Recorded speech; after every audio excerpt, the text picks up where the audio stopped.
brother, at ito po ang electric na Honda Click.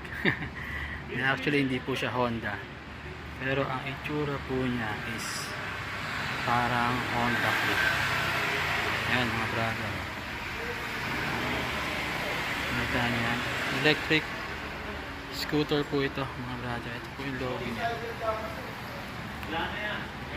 naka disc brake, parang Honda Click talaga eh. Dito makikita nyo na pati ang kanyang susian Honda Click na Honda Click. Although maliit yung kanyang gauge panel. At dyan po mga brother ay naka disc brake din po yung kanyang likod. Lupet.